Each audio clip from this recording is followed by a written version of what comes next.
James Lynch here for Fightful in Las Vegas, and we just wrapped up UFC 235, and in the main event, Jon Jones retains his title, getting a win over Anthony Lionheart-Smith. What this was without, I should say, some interesting things happening in the fight. Of course, there was that illegal knee by Jon Jones in the fight later in the matchup, and Anthony Smith could have become the new light heavyweight champion, but he's able to continue in the fight, so Jones retains his title, and Dana White is saying that Thiago Santos looks to be next. That seems like an interesting matchup with what Thiago Santos did in his last fight against Jan Blachowicz at UFC Prague, so that looks like what's on deck next. No heavyweight for Jon Jones right now. It seems like he's going to stay in the 205-pound division.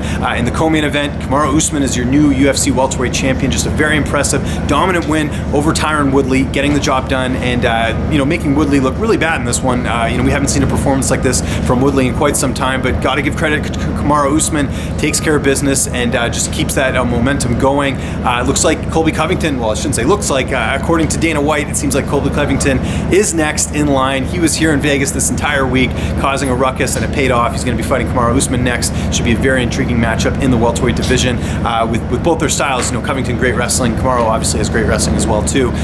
Also on the card, we had Ben Askren getting a controversial win over Robbie Lawler. Askren, taking care of business, overcoming some adversity, I should say. Early on, he gets dropped. His face is bleeding. I personally thought Askren was done at that point, but he was able to come back and get it done against a really tough Robbie Lawler. Now, the issue in the fight is, Herb Dean came in, stopped the fight. Robbie was being basically in a submission hold, and Askren was able to get the victory there. A little bit of controversy. I didn't have an issue with the stoppage just because I don't think Lawler was in a great position there, but Dana White seems pretty adamant that he wants to see this rematch. I think this is a mistake. I think they should give Ben Askren his wish, which is the winner of Darren Till and George Masvidal. Just more of a build-up. Obviously there was some controversy in this fight, but I would rather see more of a build-up in terms of Askren's next fight, because that was missing in this one. Robbie Lawler, not much for the trash talking. Also on this card, we had Pedro Munoz getting an impressive knockout win over Cody Garbrandt. How crazy is this sport? Cody Garbrandt now losing 3 fights in a row, and Munoz getting the biggest win of his career. I think he's right up there as far as the top of the heap at bantamweight. We also had Weili Zhang getting an impressive win over Tisha Torres.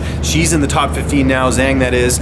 Lots of options for her at this point, but just a great chip for the UFC if they want to go into that Asian market. Zhang, very impressive, and a pretty cool post-fight interview as well.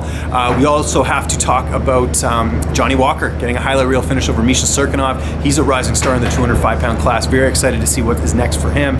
Lots of options there as far as what happens. He's not in a rush to get a title shot, so I think there's a lot of interesting matchups for him at 205 pounds. Also on the card, not going to go through every fight, but we had Zabit Magomedsharipov getting a win over Jeremy Stephens. I thought it was a good performance, but not the type of win that really suggests he's ready to be in the upper ranks and fight for a title. Not going to take anything away from him, though. He gets it done. I think that's 5-0 now in the UFC. I think another veteran is probably on tap for him next. Really move up the ranks there. And for Jeremy Stephens, 2 straight losses, but certainly a gamer and an exciting fighter. I think he'll be sticking around for quite some time. We also had Diego Sanchez getting an impressive win over Mickey Gall, taking care of business there, and really, sort of proving what he's been talking about, which is the anti-aging thing.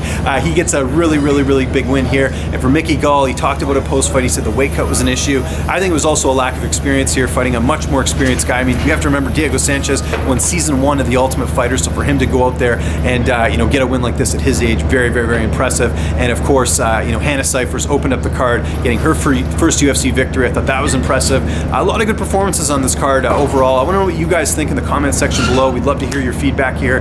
Just a great card. Obviously one of the few cards where nothing major happened. We did have one fight pulled off this card in the Marlon Vera and Frankie Saenz fight, but overall, just a really solid event from Las Vegas. I am James Lynch. Make sure you subscribe to Fightful's MMA and Boxing YouTube channel. You can catch me on the Fightful MMA podcast every Tuesday at 2 p.m. Eastern Time, except for this week. I'm going to be away, so that's why I'm doing this recap, and hope you guys enjoyed this. Again, leave your comments below. You can follow me on Twitter at Lynch on Sports. I'm James Lynch from Las Vegas, signing off.